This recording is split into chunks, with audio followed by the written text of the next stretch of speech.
அன்பு நேயர்களே, இனிய வணக்கம். கன்னிராசிக்கார அன்பு நேயர்களுக்கு நம்ம இன்னைக்கு இந்த வீடியோ பதிவுக்கு முழுமையா போறதுக்கு முன்னாடி முருகரை மனதார புரிஞ்சுக்கிட்டு வணங்கிட்டு அந்த அருளை பெற்றுக்கிட்டு வீடியோ பதிவுக்குள்ள போகலாமே. ஓம் முருகா போற்றி, ஓம் முருகா போற்றி, ஓம் முருகா போற்றி, எனக்காக்கும் முருகனே போற்றி. நல்லதே நடக்கும், நல்லது மட்டும்தான் நடக்கும். அப்படி நம்ம அனைவருக்கும் நல்லது நடக்கட்டும். நம்மளோட கன்னிராசிக்கார அன்பு நேயர்கள் பயங்கரமா புத்திசாலியா இருக்காங்க. அதே நேரத்துல அடுத்தவங்க செய்ய முடியாதுன்னு ஒதுக்கி வச்ச காரியத்தை கூட அழகா திட்டம் தீட்டி முயற்சி பண்ணி அந்த காரியத்துல வெற்றி அடையக்கூடிய அருமையானவர்களா இவங்க எல்லாரும் இருக்காங்க. இவங்க ஒவ்வொரு விஷயத்தையும் விவரமா கவனமா கவனிப்பாங்க. சுத்தம், ஒழுங்கு, கட்டுப்பாடு இவை எல்லாம் இவங்களுக்கு மிக முக்கியத்துவம் வாய்ந்ததா இருக்குதுங்க. வேலைய பொறுப்புணர்ச்சியோட சரியா செய்வாங்க. தான் மட்டும் நல்லா இருக்கணும் அப்படிங்கிற சுயநலம் எல்லாம் இவங்க கிட்ட கிடையாதுங்க. தன்னை சுத்தி இருக்கிற எல்லாருமே நல்லா இருக்கணும் அப்படிங்கிற அருமையான பொதுநல குணத்தோட இவங்க வாழ்ந்துகிட்டு இருக்காங்க. இவ்வளவு அருமையான நற்குணங்களை கொண்ட கன்னிராசிக்கார அன்பு நேயர்களே, எல்லாரும் ஆரோக்கியமா இருக்கீங்களா? எங்க அம்மா, நீங்க வேற எங்கள பார்த்து இப்படி ஒரு கேள்வி கேக்குறீங்களே. எங்கள பார்த்தா ஆரோக்கியமா இருக்கிற மாதிரியா தெரியுது. நாங்களே ஒவ்வொரு நாளும் கவலைப்பட்டு வாழ்ந்துகிட்டு இருக்கோம் அப்படின்னு உங்க மனசுல நினைக்கிறது எனக்கு முழுமையா புரியுதுங்க. அன்பு கன்னிராசிக்கார நேயர்களே, உங்க வாழ்க்கையில இருக்கக்கூடிய இந்த துன்பமான சூழ்நிலை இனி வரக்கூடிய காலங்கள்ல காலல் நீரா மறையப் போகுது. உங்க வாழ்க்கையே சொர்க்க வாழ்க்கையா மாறப்போகுது.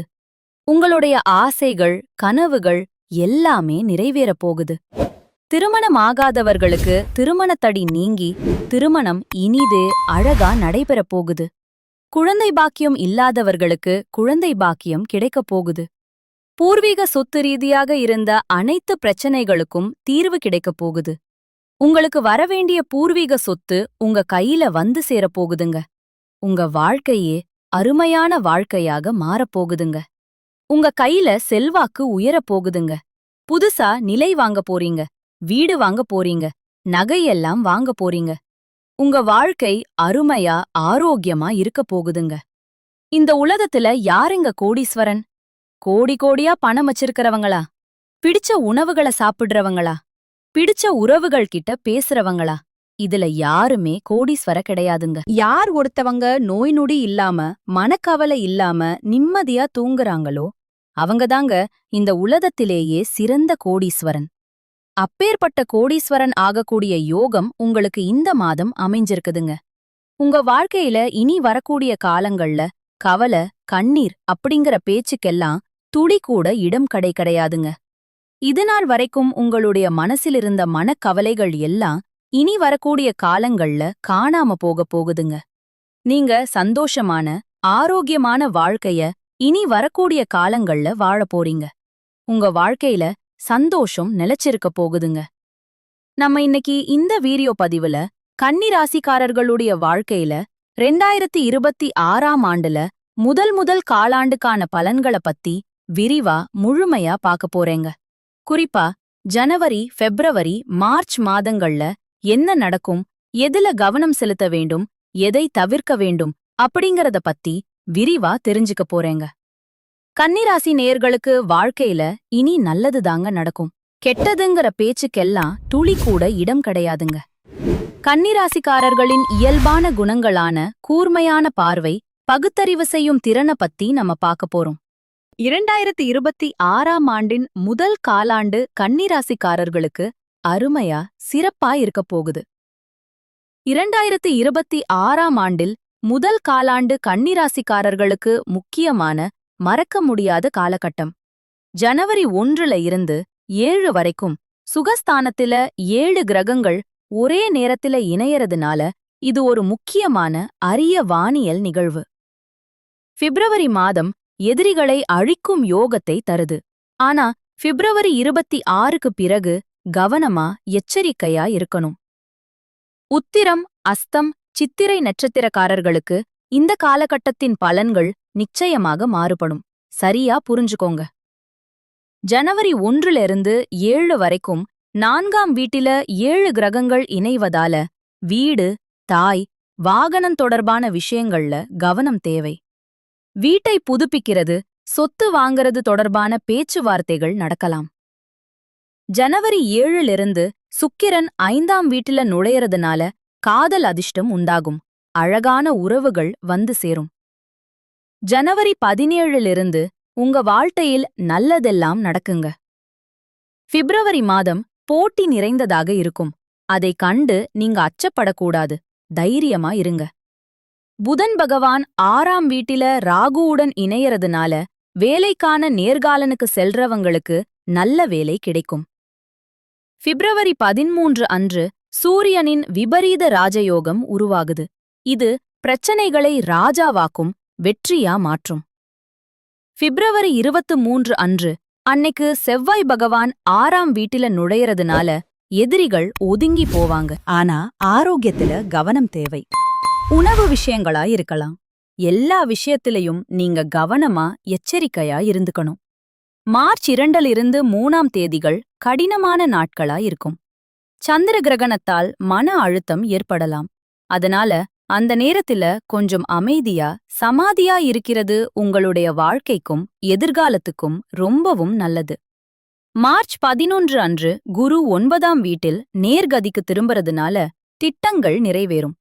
பணவரவு அதிகரிக்கும். மார்ச் 15 அன்று சூரியன் 7ஆம் வீட்டில சனியுடன் சேர்றதுனால கணவன் மனைவிக்கிடையே விரிசல் ஏற்படலாம். மார்ச் 21 அன்று புதன் நேர்கதிக்கு வரும்போது ஆரோக்கியத்திலும் புரிதலிலும் முன்னேற்றம் ஏற்படும். 2026ஆம் ஆண்டில் முதல் காலாண்டு இல்லத்தரசிகளுக்கு உணர்வுகளிற்கு ஏற்ற இரக்கமா இருக்கும். ஜனவரியில வேலை பளு அதிகமாயிருக்கும். பிப்ரவரியில வேலைக்காரர்கள் பிரச்சனை வரலாம். நகைகள் மற்றும் விலை உயர்ந்த பொருட்களை நீங்க கவனமா வச்சிருக்கணும். மார்ச் மாதத்தில வீட்டில இருந்து ஏதாவது செய்ய விரும்பும் பெண்களுக்கு நல்ல வாய்ப்புகள் கிடைக்கும். சமையல் அறையில அன்னபூர்ணா தேவியை ஜெபிக்கிறது உங்க வாழ்க்கைக்கு ரொம்பவும் நல்லதுங்க. உங்க வாழ்க்கையில நல்லதுதாங்க நடக்கும். கெட்டதுங்கிற பேச்சுக்கு எல்லாம் துளி கூட இடம் கிடையாதுங்க. புதன் பாதிக்கப்பட்டிருந்தா ஒவ்வொரு புதன்கிழமையும் விநாயகருக்கு மோதகம் நெய்வேத்தியம் செய்து அருகம்புல் சமர்ப்பிக்கணும். வக்ரதுண்டாய நமக மந்திரத்தை ஜெபிக்கணும். பிப்ரவரி மற்றும் மார்ச் மாதங்கள்ல சிவபெருமானுக்கு அபிஷேகம் செய்து ஓம் நமச்சிவாய மந்திரத்தை ஜெபிக்கணும். சனிக்கிழமைகள்ல நல்லெண்ணெயில தீபம் ஏத்தி நீங்க சனி பகவான வழிபாடு செய்யணும். பிப்ரவரி 23லிருந்து மார்ச் 21 வரை யாருக்கும் கடன் கொடுக்காதீங்க. வெளி உணவத் தவிர்ப்பது நல்லது. நேரத்துக்கு தூங்குங்க. நேரத்துக்கு சாப்பிடுங்க. உங்களுடைய உடல் நலத்தை ஆரோக்கியமா வச்சுக்கோங்க. ஒருத்தன்கிட்ட பேசும்போதும் சரி, ஒருத்தன்கிட்ட ஒரு செயல சொல்லும்போது சரி, ஒரு செயல செய்யும் போதும் சரி, இத செய்யலாமா, இந்த சொல்லலாமா அப்படின்னு 1க்கு 2 முறை ஆலோசனை பண்ணிட்டு செயல்படுறது உங்களுக்கும் நல்லது, உங்கள சுத்தி இருக்கிறவங்களுக்கும் நல்லதுங்க. இனி வரக்கூடிய காலங்கள்ல உங்க வாழ்க்கை அருமையா இருக்குங்க. அன்பு நேயர்களுக்கு இனிய வணக்கம். கன்னிராசிக்கார நேயர்களுக்கு நம்ம இன்னைக்கு வீடியோ பதிவுக்கு முழுமையா போறதுக்கு முன்னாடி முருகர மனதார வணங்கிட்டு வீடியோ பதிவுக்குள்ள போகலாங்க. ஓம் முருகா போற்றி, ஓம் முருகா போற்றி, ஓம் முருகா போற்றி, என்னை காக்கும் முருகனே போற்றி. நல்லதே நடக்கும், நல்லது மட்டும்தான் நடக்கும். நம்மளோட கன்னிராசிக்காரங்கள பொறுத்த வரைக்கும் இவங்க பயங்கரமான புத்திசாலியா இருக்காங்க.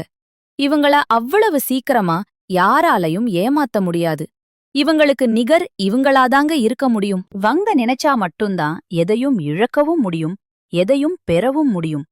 இவங்க எல்லார்கிட்டையும் ஈஸியா பழகக்கூடியவர்களா இருக்காங்க. இவங்கள பொறுத்த வரைக்கும் தான் மட்டும் நல்லா இருக்கணும் அப்படிங்கிற சுயநலம் கிடையாதுங்க. தன்னை சுத்தி இருக்கிற எல்லாருமே நல்லா இருக்கணும் அப்படிங்கிற பொதுநல குணத்தோட இவங்க வாழ்ந்துகிட்டு இருக்காங்க. குலதெய்வம் எங்கேயோ இருக்குது, என்னமோ இருக்குது அப்படின்னா நீங்க நினைக்க வேண்டாங்க.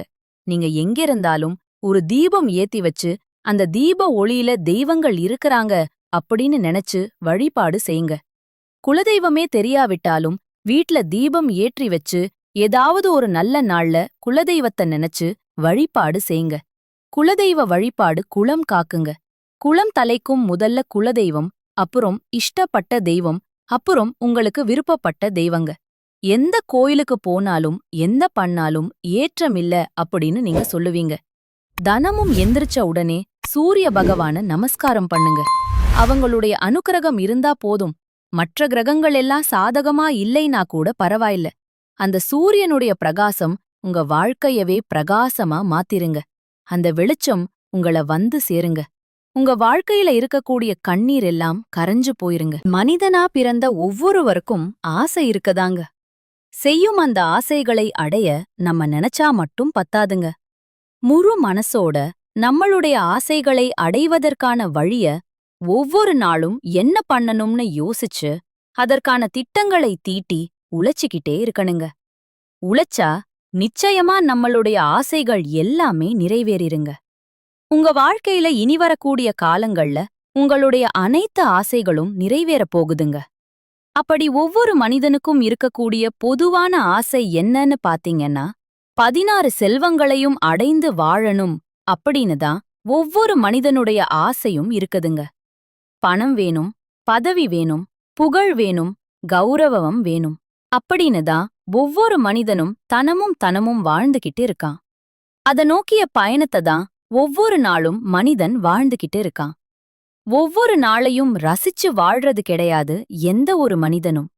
போராட்டத்தில் தாங்க இந்த உலகத்துல ஒவ்வொரு மனிதனும் வாழ்க்கையை வாழ்ந்துட்டு இருக்காங்க. நல்லதே நடக்கும். நல்லது மட்டும்தான் நடக்கும்.